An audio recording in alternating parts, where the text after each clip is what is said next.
Good afternoon, everybody. My name is Judge Leila Mays. I'm the judge of the 283rd Criminal District Court in Dallas County. I am so happy that you have joined us today.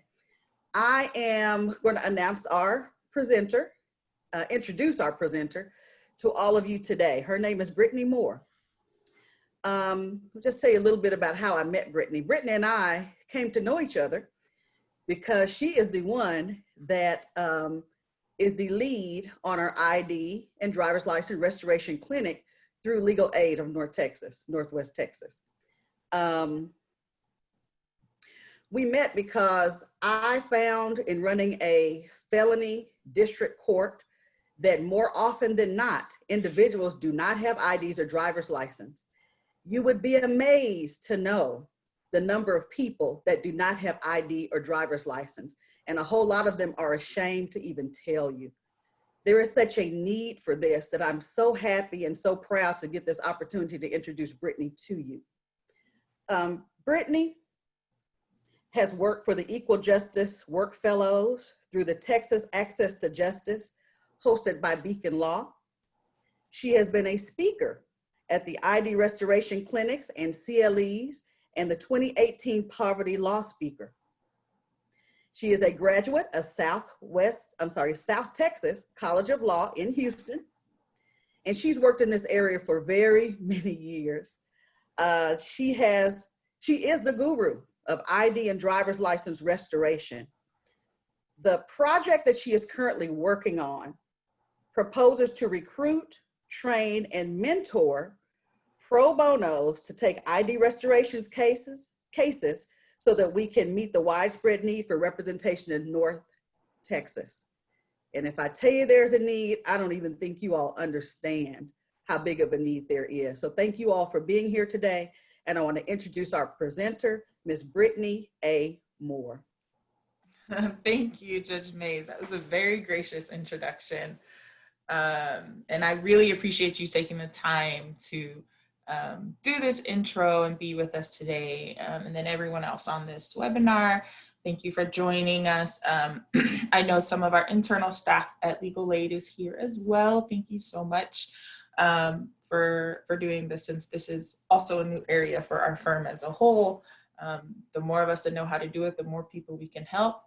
And so as Judge May said, we're just kind of wanting to make sure that all of you know how to handle these cases, and then that you can volunteer for us to take these cases for our clients. So again, that we can serve the thousands of Texans who need this very basic thing that is a driver's license or ID. But very generally speaking, it is a little bit different than how you traditionally do driver's license in private practice. And you'll see that as I go through the training. So it's not your typical ticket or Class C representation. It's very simple, and it's based on a finding of indigency. So I'm gonna go ahead and get started.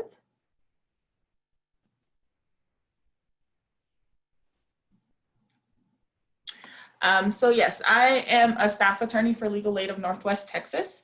I was hired on last year, brought on last year to kind of take this project through the Pro Bono Innovations grants that LSE has, and kind of get this work going for the area. The agenda, we'll talk about why this work matters. We kind of already discussed that.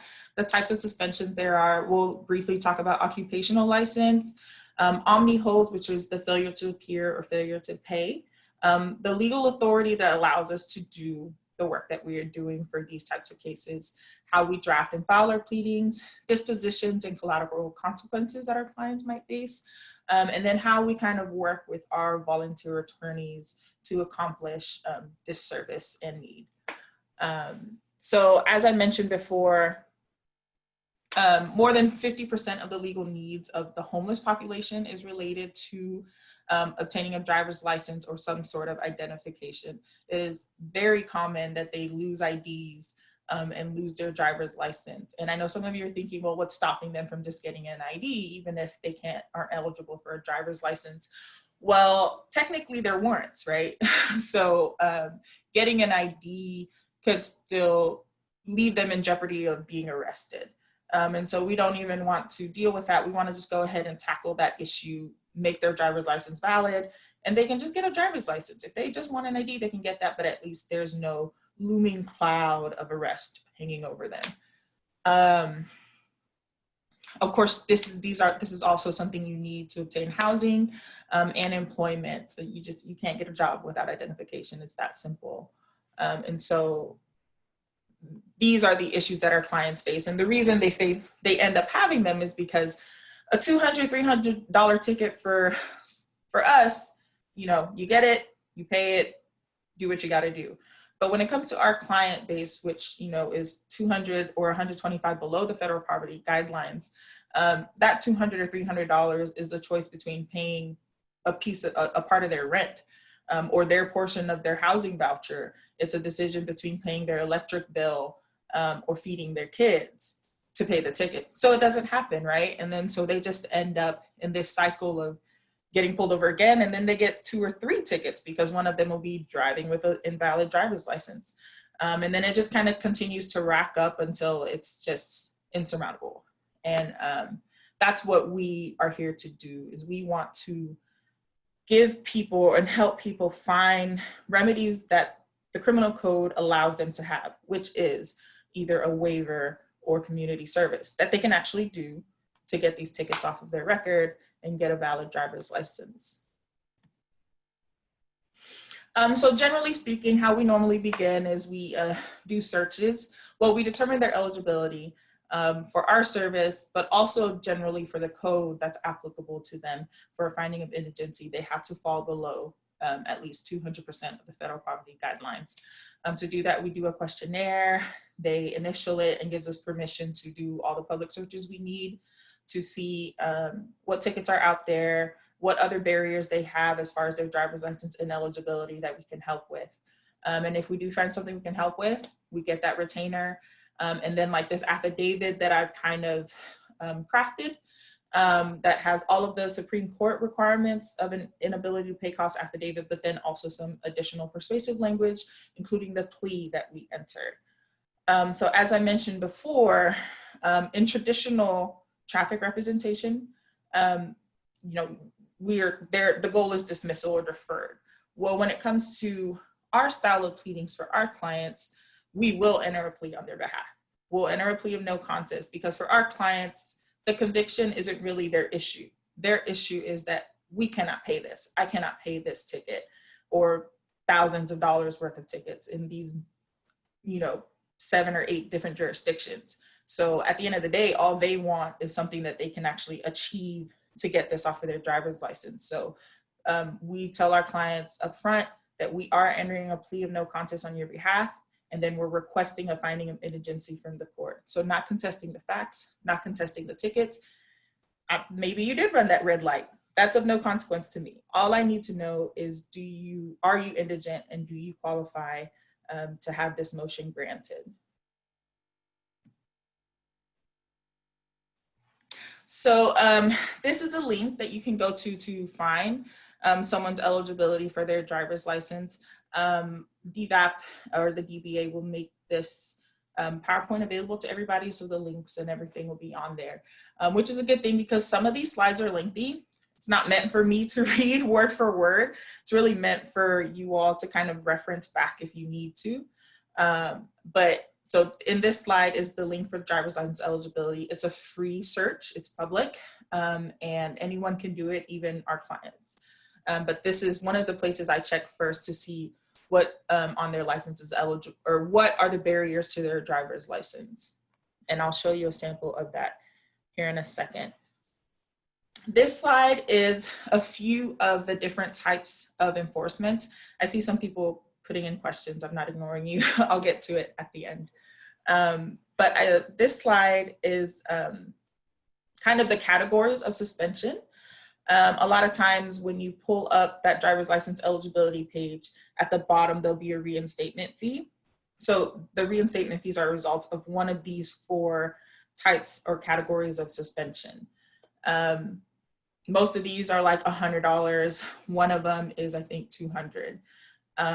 But you'll never get charge the reinstatement fee more than once for one of these categories. So you could get potentially up to 4, but it'll never be more than 4 charges, if that makes sense. So you'll get 1 ALR suspension fine, 1 department suspension fine, 1 mandatory suspension fine, even if you have multiple ALR suspensions, multiple department suspensions, and multiple mandatory suspensions.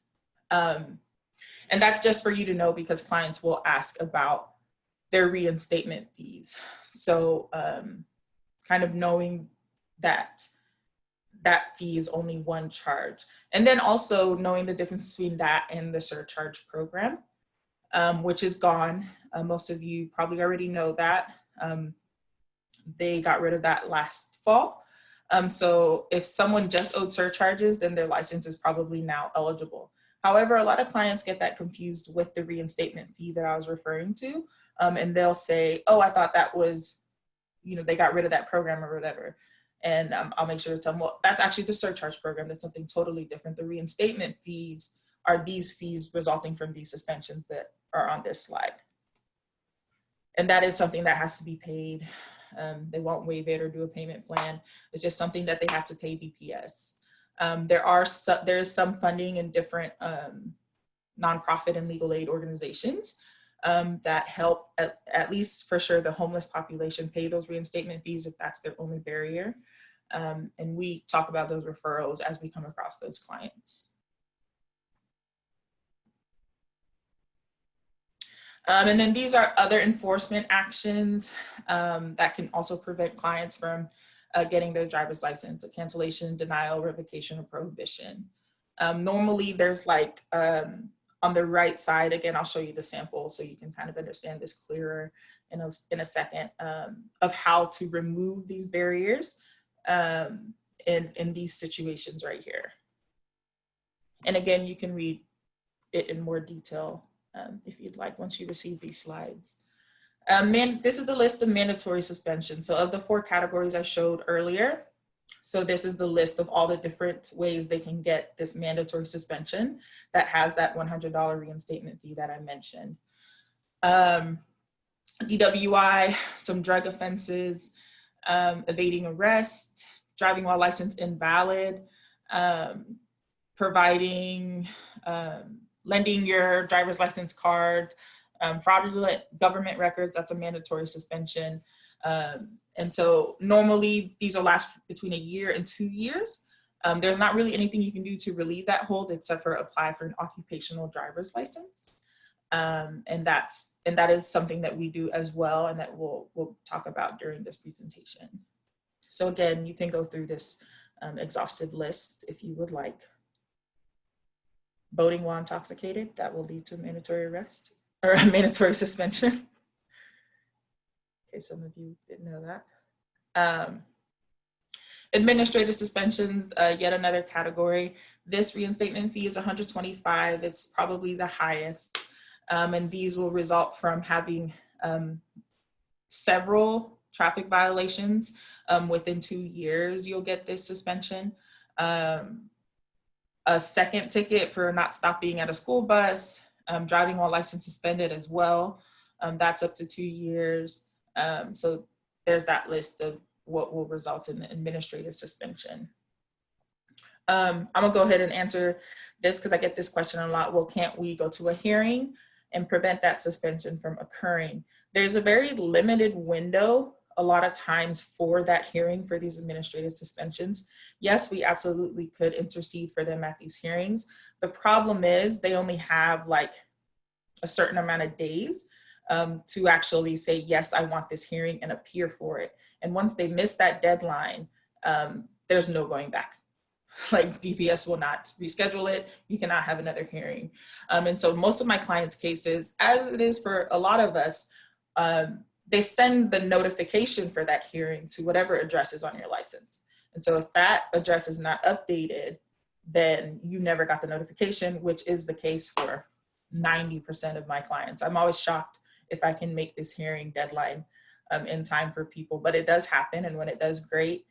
We can try to make sure they don't get the suspension to begin with, but more often than not, we miss the deadline. So we just go the other route of finding other ways to relieve them of that suspension after the fact.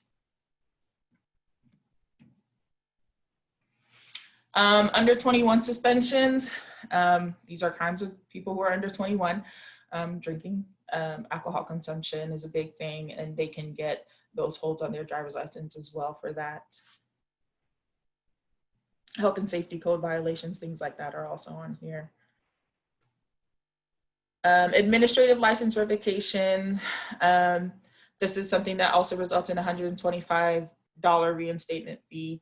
And so I actually put that this specific revocation has only a 15-day request for hearing window. And so that's a very small window. And like I said, our clients often don't get to us even within that time for us to intercede for them, which is the bad news. Good news is we can still help them. There's ways around it. Like I said, we'll either, follow some other instructions, like get them SR22 insurance and whatever else is required, and then try to get it removed, or we'll get them an occupational driver's license to at least give them the ability to drive legally until these suspensions fall off.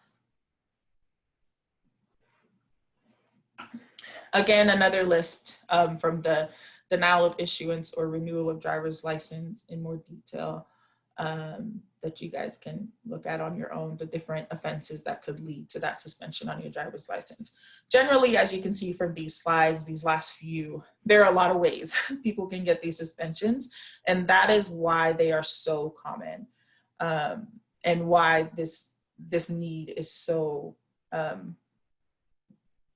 far-reaching, because there's just a very long list of all the different ways people can get these different cancellations, revocations, or suspensions. And we can help with all of that. Again, another list: delinquent child support, interlock requirements. So if they've been required that from a criminal case, that'll be another reason they'll have a suspension or hold on their driver's license. Chemical dependency, mental incapacity, things like that. And walking them through those steps of how to relieve themselves of those suspensions and holds is really why we're here. Because navigating that can be very difficult, because you're still having to interact with courts and DPS to kind of relieve them of these suspensions, revocations, and cancellations. Okay, so I mentioned occupational driver's license a few times, for short, in ODL. An occupational driver's license is a restricted license, and it's typically based on two reasons: essential need or interlock requirement, which we'll discuss in a little bit more detail. But essentially, what our clients can do if they have a hard suspension that there's no steps to take to relieve them of it, and it's just a hard deadline that their license is suspended until August 2021. So what I'll do then is, if they have no tickets or anything else, then I go to the occupational and I get them an occupational through that date of that hard suspension. And the reason being is because we want to make sure everything else is cleared, because we don't want them to continue to need an occupational one, because you can only have it for a limited amount of time and you can only petition for a certain amount of time. Another reason is because SR22 insurance is pricey. It's more expensive than regular insurance, and our clients often don't have that money. They are indigent, as I said, and so we want to make sure that if we're going that route and requiring them to pay for something like SR22 insurance, that we've done it for the most minimal amount that they need it for. And then once that suspension falls off, they can go ahead and get a regular valid driver's license because they have no other barriers. So yeah, this just kind of describes the occupational. It is limited, like I said, to basically whatever it is they need it for. So if it's for work, it's kind of limited to whatever their work hours are and the county or city for which they work or traveling to and from work. So if they live in Dallas County and are traveling to Tarrant County for work, the ODL can be as limited to say they can only go from Dallas County to Tarrant County and so on. So it is restricted, but it is still a way for our clients to do what they need to do legally without getting more citations, more fines. They can get to work, they can get their kids to school, they can get to the grocery store. So as I mentioned before, these are the two types. There's the essential need occupational driver's license. So that can be, like I said, needing to go to work. They would ordinarily, with that petition, I'll include like their work schedule, a letter from their employer describing their work hours or their location in the job that they do. Another type of essential need is even if you're a single parent and you have 3 kids, that is an essential need. And you can show that through, with my clients, normally they'll have a food stamp letter that lists them and then their dependents, right? So that's enough to prove essential need, because you need to travel to take them to school, to doctor's appointments, to go to the store for them, maybe go do their laundry if you don't have a washer and dryer in your home, which is the case for a lot of my clients. So that does also prove essential need up in order to get an essential need occupational granted. Another type is an interlock ODL. These are specific to people who their suspensions were a result, or I'm sorry, their mandatory suspensions were a result of a DWI. Oftentimes, these clients are either on their first, which is normally straightforward. They're probably not under some long probationary period, or this is their second, or even third, and they're in like this, they got an order from the court that said you can't drive for 10 years, or your license is invalid for the next 10 years until you complete your probation. So those would be the situations that I would need to do an interlock occupational. Typically, if it's 3 DWIs, it's not there's not a great percentage of a positive outcome in that situation, because you also have to recognize that judges don't want to put dangerous people on the road. So it's not a mandatory statute that they have to grant an interlock ODL. So you want to make sure that that your client is a good candidate for that. So 2 DWIs, I'll petition for that. And then, like I said, the reason you want to make sure they're a good candidate is because I don't want to put them down the path of getting SR22 insurance and paying for that if I know at the end of the day it's not going to get granted by a judge. So I want to make sure I call the court coordinator that I'm going to file it with, because interlock ODLs have to be filed into the criminal court that gave them the DWI suspension, or at least the most recent one. And so it's up to that same judge to grant that or not. And so I'll call that coordinator and say, hey, how often has this judge granted occupationals? Or I'll definitely call their probation officer and say, how long is their probation, which you can see from the order that you'll need anyways, and have they been doing well? Have they been doing their check-ins? Have you had any issues? And will you, more importantly, back me up when I request this in court? And the DA asks you any questions, will you be supportive of this occupational for this client? And most often, especially if it's only 1 or 2, they are. And a lot of times their probation officers are the ones who referred them to us, and asking us to help them, that person get their occupational driver's license. So kind of doing a little bit of legwork for that is important, because again, we don't want to send our clients down a road that is not going to be fruitful in the end. So those are the 2 different types. SR22 insurance, as I mentioned before, it's a special type of insurance that people with no licenses, no cars, no insurance just need to get. And the reason it's created is because people will still drive with no vehicle of their own, or no liability insurance of their own. They'll still drive and they keep getting these tickets. And so SR22 insurance is kind of a special type of insurance for that population, which is a huge population. So that way they can have some coverage for whenever they are driving. And that's kind of why it costs a little bit more than traditional insurance. And just a few notes about getting the occupational license in that process. So once you petition and get that order granted, you'll have a hearing most likely. And then once you get that order granted, they can actually drive that day with the order in their car. However, they still need to send a copy of the order to DPS within 30 days to actually receive the physical occupational license card. So I've had clients come to me saying, I had an occupational, but then I got pulled over a couple months later and they gave me a ticket for driving without a valid license. And I was like, well, did you ever send that order back in? And so a lot of clients will forget that last step. In our representation, I make sure we do that for them because again, it is just navigating all of these different things is complicated for us and even our clients especially. So I'll keep the order and I'll send that for them to DPS. And then they'll just be waiting for that card to come back in the mail. So just a note that they need to do that and pay $10 for that card for the ODL to actually be valid. It takes about 21 days to process.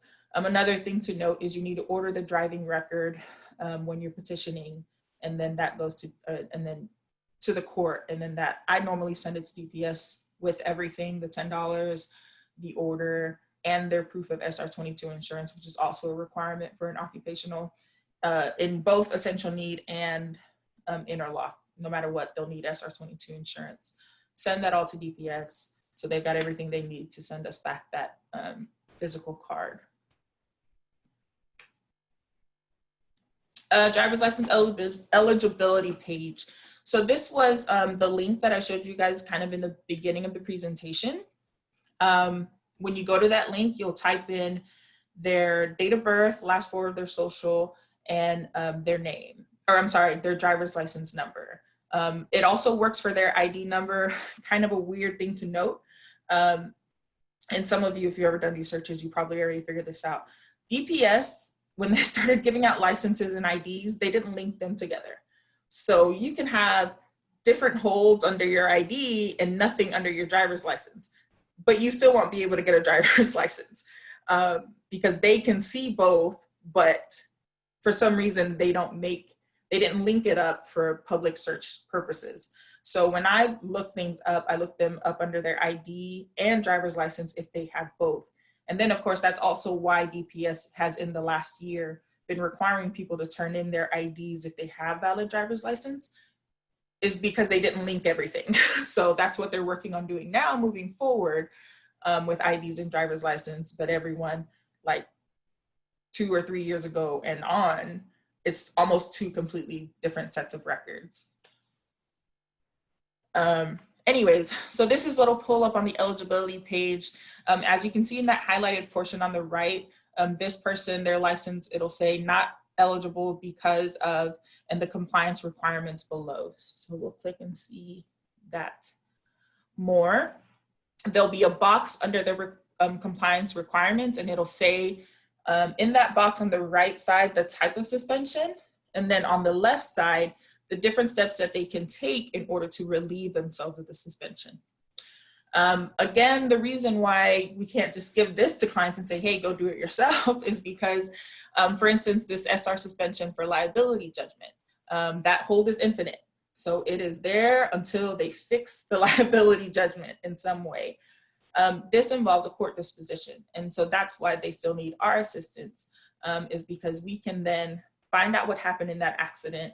Did you have insurance in that accident? Because we can just send the court that and we can actually just send DPS that and they'll relieve the hold. It can be that simple. Or did you just not know about the hearing or miss it? You know, they didn't know. And so that's okay, but you need to get on a payment plan.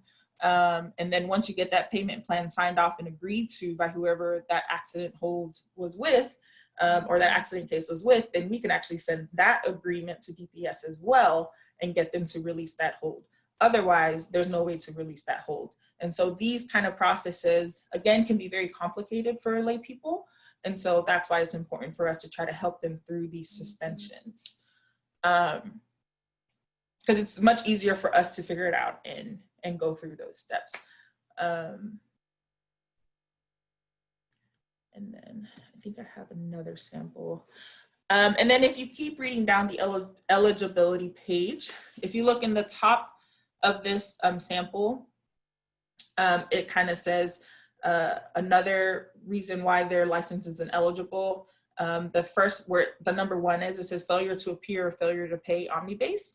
And that is your warrants and tickets.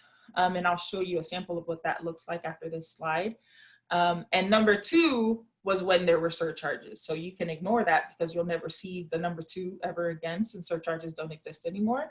But that's what that used to come up as, that kind of flag that they had surcharges when there were surcharges. But that program is gone now. But that number 1, it kind of lets me know that I need to also check the FTA link, which again, I'll show you here in a second, for their outstanding tickets and warrants and the jurisdictions for which they're in. And then at the very bottom of this screenshot, you'll see that the little reinstatement fee that I mentioned earlier, that's like some are $100, some are $125. So here's a sample of what those look like. And then the total will be at the bottom. They can pay this online.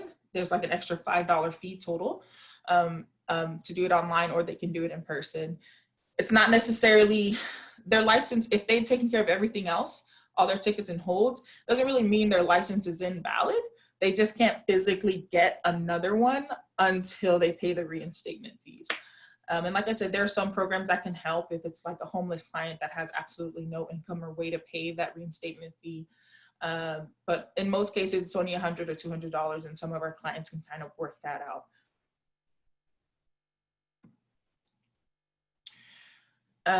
Especially since we've taken care of the ticket, so the reinstatement fee is normally not a big deal.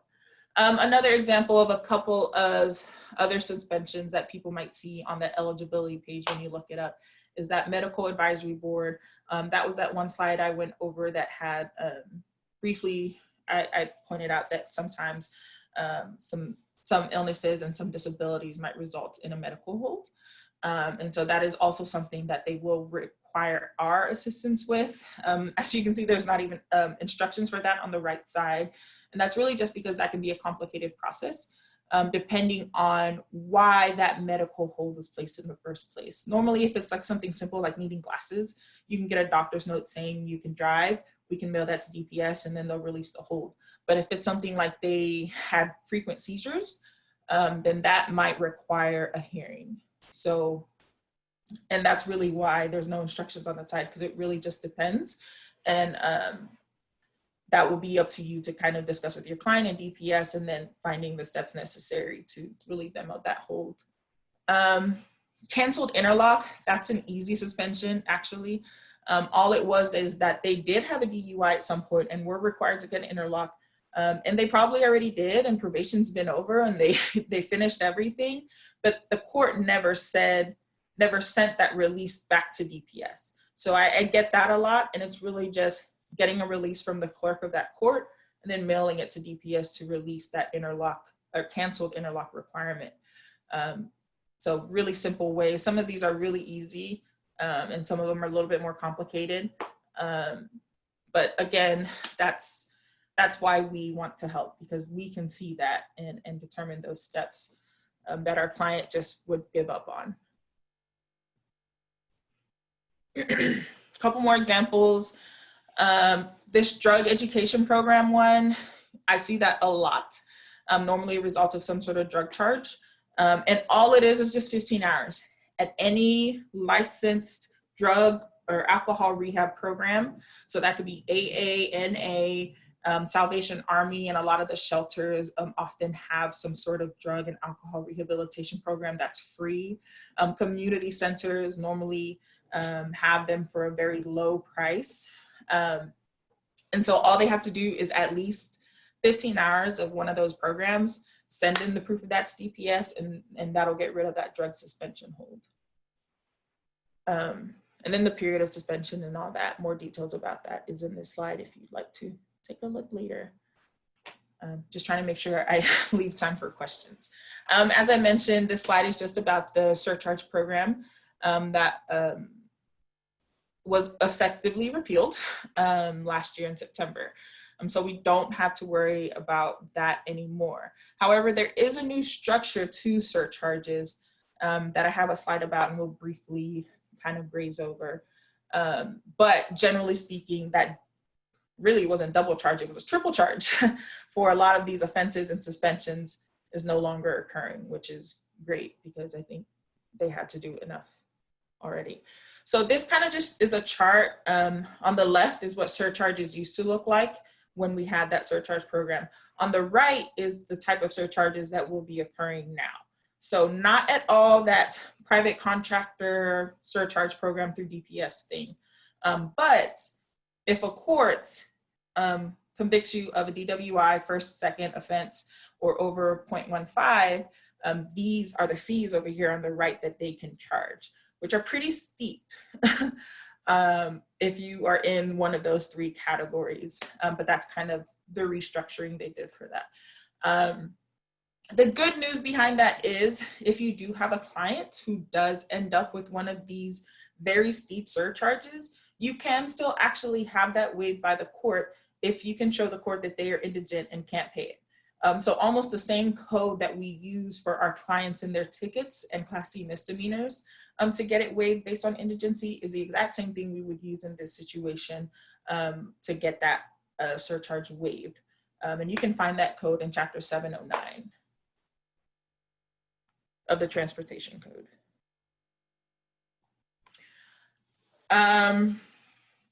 Omnibase and failure to appear. So this is something I mentioned. We'll look at a sample of a link. There's a free link online that you can go type in their date of birth and driver's license number or ID number if they never had a license.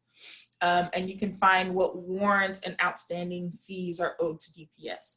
Kind of a little glitch to this is not every court reports to DPS. So I can tell my client, this is what I see. I see Dallas Municipal, JP31 tickets, and Lancaster tickets. Do you have any others that you know of are out there? So we can help you clear all of them and you can actually get a valid driver's license. Because just because it's not appearing now doesn't mean it won't later when they go get their license, right? So they'll say, oh yeah, I got some in Irving too.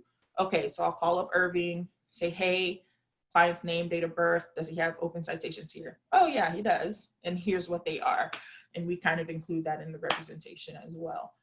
So that's just something to note. These holds can also include court fines and costs. As you know now, they're not supposed to be charged the cost of their court-appointed fees for when they get one in whatever criminal disposition they were in court for. But a lot of courts have not removed those from client accounts. So they'll have that hold as well on their driver's license. And so we can kind of step in for them. And sometimes it's as simple as just calling that court clerk's office, that district court clerk's office, and saying, hey, like, you guys have a hold on my client for $2,000, and I'm pretty positive a lot of that is attorney's fees for their court appointed. And they say, oh yeah, sorry, and they'll clear it. Or they may say you have to file a motion with the judge to sign, in which case we'll do that as well. And then that also works out because the court fee is still required. So even if they waive the $1,500 or $1,700 of that $2,000 for court appointed costs, there's still that remaining $300 our clients still can't afford for court costs that they are required to pay. So oftentimes we can have a judge actually waive that as well based on the same code that they're indigent and can't afford it, or at least grant them community service for that $300 whatever dollars in court costs. So anyways, this slide just kind of explains Omni fees and the different jurisdictions that participate and so on. So this is the link over here on the right. Again, also public and free. And then you can pull up their outstanding tickets, as I said, from the jurisdictions that actually report them. So you still want to ask and make sure there aren't any more than what you see on this site. But here on the right, you can see kind of a sample of what that search will look like once you pull it up. And this particular client owed to Eastland County, Precinct 1, Nolan County, and Snyder. And you can see what they owed, oftentimes the citation or docket number. I have it blocked out here, but you'll be able to see that cause number to include for your motion. I do still call the courts to verify these just because sometimes the number on the DPS FTA search is not the actual cause number that we would use for a motion. It's like the docket number or the ticket number. And so some jurisdictions have separate numbers for that. Most of them don't, so I can just use them, but I always double check that. And so that's what that looks like. Resolving these Omni holds. So this is a big bulk of what I spend most of my time on. And so this is basically the tickets, right? How do I help these clients get rid of their tickets? And so traditionally the different ways is they could hire a private attorney, criminal defense attorney for a few $100 and take care of 1 or 2 of these tickets. They might get them deferred or on a payment plan or something. That is not what we do. As I mentioned earlier in this presentation, we are simply telling the court that they can't pay. They just can't afford it. And so we're not worried about whether or not they ran that stop sign, whether or not they ran that red light, whether or not they were actually speeding. We're going to enter that plea and say they might have or might not have done it. But what I do know is they can't afford these $600 in fines and fees. And no, they also can't afford the $250 fine for a deferred. So we do prefer the plea, and we would like to ask the court if they would be willing to dismiss in the best interest of justice, or take the plea and waive, or take the plea and grant community service for the fine amount, which is still a positive disposition for our clients, because it's something that they are like, okay, I can do this. I do stuff for the community anyways, or I'm already required to do community service for something else, so I'll just use that. I mean, it's just gives them the opportunity to actually dispose of these fines and fees in a way that they can. And so that's kind of the gist of this type of representation that we are embarking on. Here is a slide that just kind of explains the code, why we can do this, why this population can get a waiver or dismissal or community service in the first place. And it's because, as most of you know, determination of ability to pay is just ingrained in our criminal statutes. And since 2017, it's become even more grounded, and the legislature has just added more meat to those bones. It's specifically for Class C misdemeanors, and really saying that the courts have to consider this, and they cannot require a cash bond just for me to have a hearing for finding of indigency, because what I'm asking is for finding of indigency, and I'm telling you they can't pay. So don't ask me to make them pay if I'm telling you they can't pay. But that's the gist of it, really, is just saying that they fall below the federal poverty guidelines at whatever percentage they're at. And so please help us find a disposition that is actually attainable for our client. And so feel free to peruse that when you get these slides. Here's a sample. So I include this in this presentation because I hope and pray that you all will volunteer to take cases for us and help our clients with these driver's license issues. But this is just a sample of what our pleadings look like. Of course, if we have time served, I'll loop that in addition to our traditional request for a finding of indigency. The motion, again, like I said, is based on a finding of indigency for these clients and a waiver based on that. A lot of judges, especially in North Texas, are more inclined to do community service. If my client is disabled, I'll include their disability printout from their Social Security benefits or a doctor's note to kind of give that judge a reason to just say, okay, in this situation, I won't even give community service. I'll just take the plea and waive it.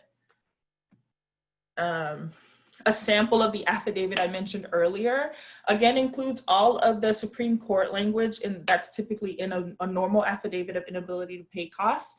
Some persuasive language about like where they live, if they're in a transitional home, if they're a vet, if they're in a homeless shelter. Those are things that the court needs to know so they can fully understand this person's ability to actually pay or not pay. Their list of dependents, and then also I include the percentages they are in the poverty guidelines and their household size. And then I kind of list all of the things that most courts would like to see when actually granting or denying a motion for filing of indigency. And then here on number 8, I normally have it in bold, but just so the court also sees that when I file this motion, we are entering a plea. So hopefully an appearance isn't required. So that's another good thing about these cases is if we can help it, we send everything in. The motion, the affidavit, and proposed order. So that way we may not, or you may not, when you volunteer for us, have to ever even show up for a hearing. We want you to just draft, send it in, and then just wait for that order to come back. Because you have already filed everything that the court needs in order to grant this motion for a finding of indigency. Our legal aid certificate that we include with the affidavit to make sure that they accept that to be true, which they should statutorily. This is just a printout of if someone does say that, oh, I did spend time in state jail, or their tickets are in Dallas County and they did spend time in Dallas County jail, we can absolutely send in their proof of incarceration, which is what this screenshot is, 2 different types, from state jail and from a local jail, of proofs of incarceration. We can include that in our motion and just say, in case you aren't comfortable with the finding of indigency, you can also grant them time served. A lot of judges are just more comfortable with that. I think just traditionally it's been something that, I don't know why, they just feel better granting. And so that is definitely also an option that we'll just kind of throw in as well. If I have a client that says that they did serve some time, then I'll say, okay, can you go get that proof for me? And then we can submit that with our motion. This is the sample order that I was referring to a second ago. It includes all of the options for a judge to dismiss, waive, grant community service, how many hours, and when it's due by, and then they just sign it and mail it back to us. Another thing that I have recently just added, because some courts have begun doing this, including Dallas Municipal, is they'll actually put them on deferred and then also give community service hours. So that way, when they complete the hours, it actually results in a dismissal instead of like the plea being entered. So I've added that option onto this proposed order as well, so that if a judge or a prosecutor feels comfortable doing that, then hey, I'll take it. And my clients will be happy as well. Community service, just something I wanted everybody to know about, and that I tell our clients also, is if they are already in a job skills or work program, GED program, drug program, counseling, that can actually be counted as community service. Or if they're planning on getting their GED, you can say, hey, when you start, keep a log and have your teacher or whoever your instructor is sign off, because we can actually ask the judge to allow this to be counted as your community service hours. So just something to keep in mind when they are ordered these. Realistically, there's sometimes issues with community service. I make sure when a client comes in and signs a retainer with me, I tell them, hey, are you able to do community service? Because if you're not, you're wasting my time. And again, our clients are just so relieved that they don't have to pay $3,000 in fines and fees, that if you give them 150 hours of community service, they'll do it. Every once in a while, sometimes they won't. And I tell my clients, if you feel like you can't make the deadline, let me know. I'm happy to ask the court for an extension. But if you just don't do it and you just don't communicate with me, then you were never going to do it. And at that point, we withdraw, and it's kind of up to them to follow up on their own, because we've done what we could to help our client reach a disposition and take care of this issue. So there's only so much we can really do after that. And this slide also tells you typically what the hours should be ordered as. So it's $12.50 an hour or $100 for an 8-hour day. So if the court is calculating how many hours the client needs to do, if the ticket was $450, it'd be $450 divided by $12.50, and that's how many hours typically they would order. A very helpful thing that I'll try to do is meet with the prosecutor just to lower that fine amount. So by the time I approach the judge, he can at least, or she can order based on whatever that remaining fine is. So sometimes that's successful as well, especially when they've gotten an FTA after not appearing for the original ticket. Then we can at least get the FTA dismissed, and that almost cuts it down to half in a lot of cases. And then we can get the community service for the remainder.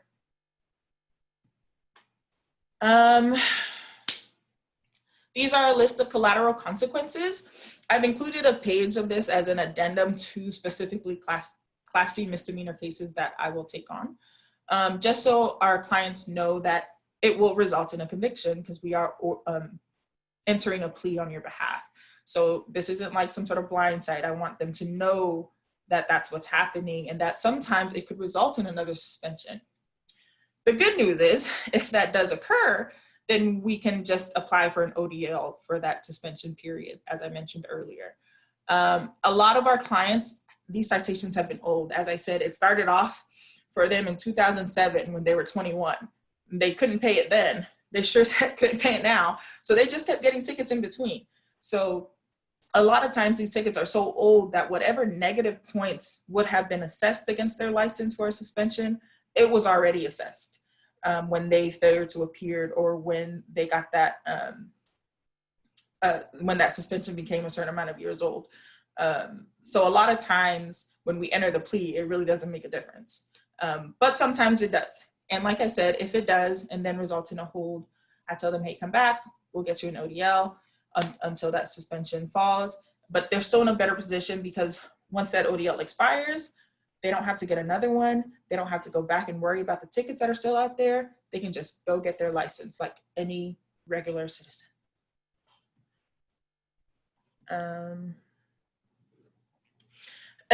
Quick work. So that's a point that I definitely want to drive home. When we prep these cases for our volunteers, we do a lot of the legwork. I get you the cause numbers, the court information. I even give you my pleadings and templates. If you want to use them, you don't have to. For you to just edit, you know, as pro bono counsel for Dallas volunteer attorneys or Legal Aid Northwest Texas, you edit it. And then, like I said, all you're doing is drafting, sending it in, and waiting for that order to come back. If the court does require a hearing, which can happen in very like 20 to 30% of the cases, especially in North Texas, since it's new to have representation for a finding of indigency. If that does occur, then it's, again, a very simple hearing that doesn't take more than 30 minutes because you're just going in and, like I said, not contesting any facts of the actual citation. You don't even need to know any of that. All you need to know is what's on that affidavit in front of you that you already filed with the court, which is, this is their income, these are their expenses. They can't pay, they are indigent. And that's the only argument that you're making in front of the court for them to grant this if a hearing does result. So quick work, drafting maybe takes an hour if it's your first time, and then sending it in, and then just kind of waiting for that to come back and following up with the court, making sure they didn't just, you know, lose it.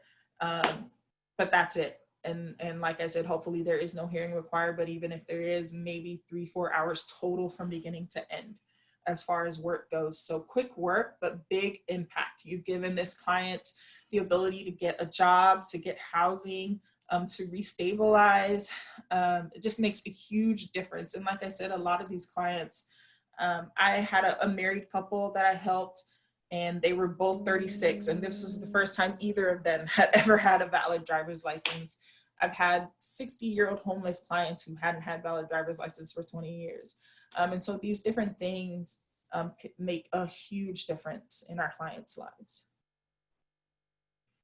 And I mean, like I said, they could end up in jail as well, right? So relieving them of these tickets and warrants is keeping them out of jail. These last couple slides are about changes from the 2019 legislative session. I'm not going to go into too much detail, but it's basically talking about the meat on the bones that I said was added to that code for a finding of indigency for Class C misdemeanors, kind of not letting judges wiggle out of it or require some sort of payment or payment plan, but really looking at their ability to pay and making a sound determination from that point and from that affidavit.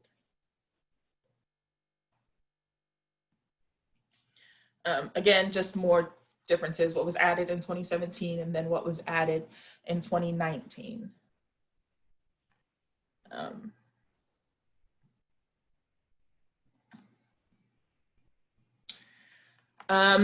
As I mentioned before, for pro bono volunteer attorneys, 2 to 5 hours max, we screen the cases, we get the agreements and retainers signed, so it's all prepped and ready for you to go. If you do volunteer for us, you are covered, under liability insurance, under our, malpractice insurance that is granted by the state bar. You get all of our resources that are available to you, any sort of search engines that you might need to move forward with the case, all available to you. If you need a workspace, you can drop in our office, but I will warn you right now, we are closed to the public, so it will be empty if you need that. We are all working from home for now. And then the biggest thing is the joy. You get the joy of making this big difference in our clients' lives. And they do. I mean, clients cry, they're happy, they're grateful. I had a guy who was finally able to get a job, and he was distributing fruit from some big, I think, dole. So he dropped off mangoes at our office all the time. I love mangoes. So just kind of knowing that you did something for someone else that really didn't take a lot of time is, I think, the biggest part of doing this kind of work. And I kind of went through the logistics already. Resources that we have, our practice manuals, things like that are totally available to you. I will mentor you from beginning to end of the case. Do not feel bad if you're calling me constantly. I'm happy to help walk you through how to handle these cases, only because once I show you how to do it, I know you're going to want to do more. This is my contact information. And now I will try to look at the questions. Do veterans have different indigency qualifications than non-vets? No, it's basically a general guideline. If they fall within, they fall within. I just like to include that language because it is more persuasive in the affidavit, and judges just, they'll see that, and more likely than not, they'll go ahead and waive. Because we want to make sure that we're doing our best to help those people who served us and then ended up homeless for whatever reason to at least have the ability to get a driver's license or ID to get a job. If the only person a person had were surcharges from the driver responsibility program, now that the program is canceled, will the person still need to pay reinstatement fees? Yes. Surcharges will be cleared, but as I mentioned before, that and reinstatement fees are two totally different things. So if they did owe reinstatement fees before, they still owe them now. So that wasn't a part of the surcharge program. Please discuss non-eligibility hold as a result of SR suspension liability judgment, steps to compliance. It's a result of a civil suit, driver for some accidents that took place years ago. Does this fall under a number of years? Could this be resolved in court without having to pay a large judgment? So I did already kind of go over that. So this might've been sent before that point, but I'll talk about it again. SR suspension liability judgment, as I said, is normally the result of some sort of accident. And so they had a default judgment or some sort of civil judgment entered against them after an accident. In those situations, as I said, they will need to get SR22 insurance, show that proof to DPS.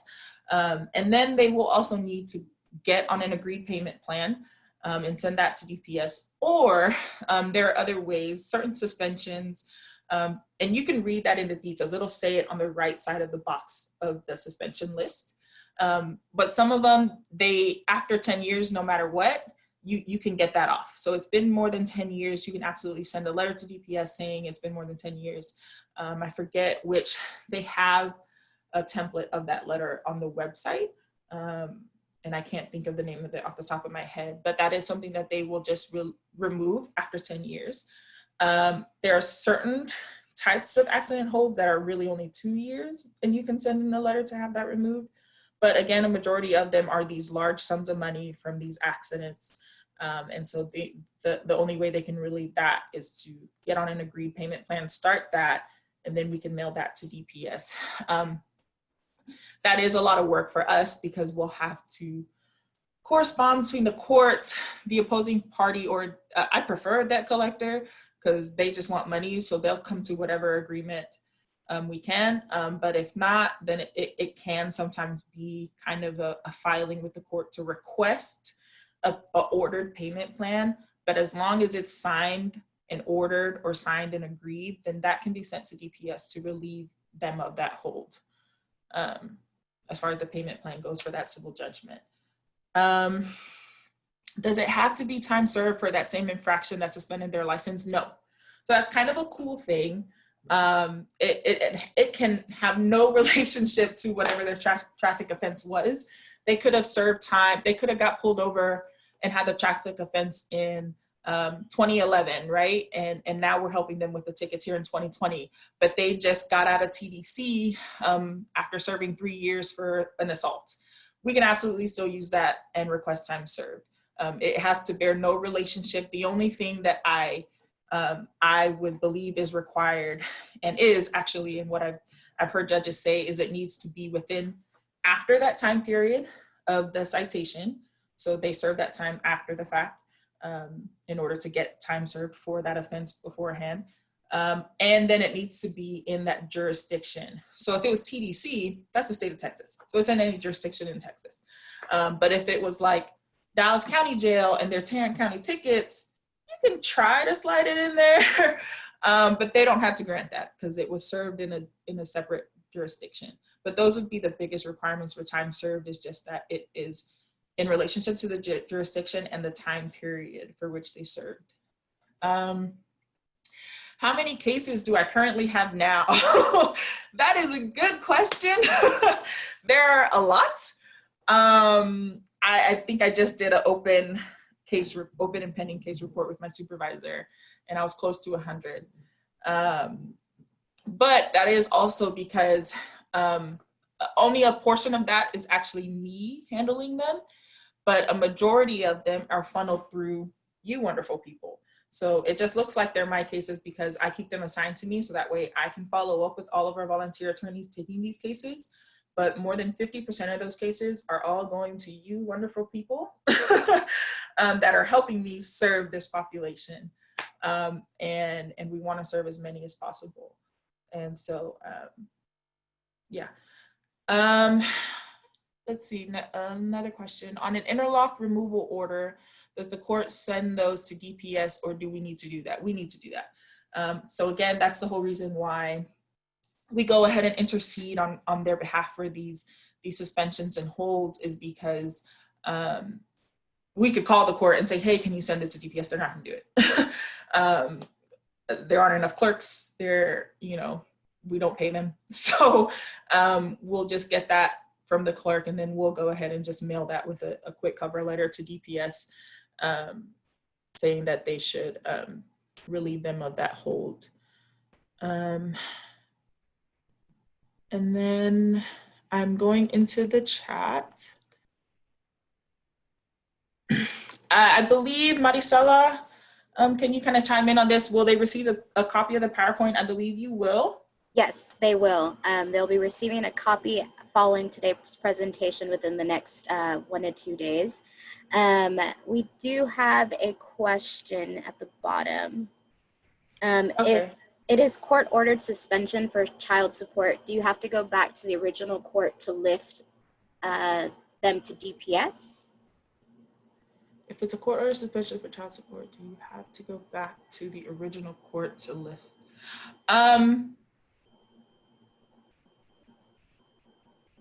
No, that's normally something that I've only had to do that a couple times, but that's normally something I can negotiate with the AOG. And so I normally try to contact somebody in the AG's office and see like what kind of payment plan this person can start on. And sometimes it will involve some sort of garnishment or promise to. And then once they start that, then I can get some sort of letter from the AG to then give DPS. Sometimes they might request that you get that order from the court, but I don't think you'll have I've thought about going that route just at the hopes that it might be easier, because sometimes corresponding with the AG's office is sometimes a headache. But you know, they're busy, I understand. So I have thought about that option, but I don't think a court order can necessarily relieve that obligation, because once it's passed, it's already passed, and you're dealing strictly with the AG's office. And then it's that, you know, back child support. And so the court really has no jurisdiction on that balance that they owe. And that's why you're corresponding with them instead of the court. If the child is 18, you might have a shot at getting a court order. But again, I think you just would need to go straight to the AG and figure something out with them. It's really just a negotiation. And then the client just has to pay or start paying in most cases, and then they'll give us that letter to submit to DPS. Sometimes and actually one time they actually just sent it to DPS themselves to remove the hold.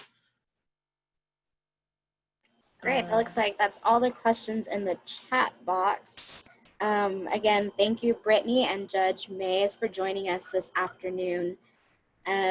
Please report your MCLE credit. And I believe I submitted the MCLE course number, but I will also email that to you along with a copy of the presentation. Again, thank you everyone for joining us this afternoon. Brittany, do you have any closing remarks? No, just thank you guys for joining us, like she said, and please take our cases.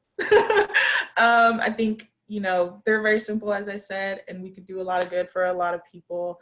And to our staff who tuned in, thanks again. I'm here to mentor our own staff as well through these cases as we take on more driver's license cases throughout our offices in North Texas, which will be huge, awesome work. And that's it.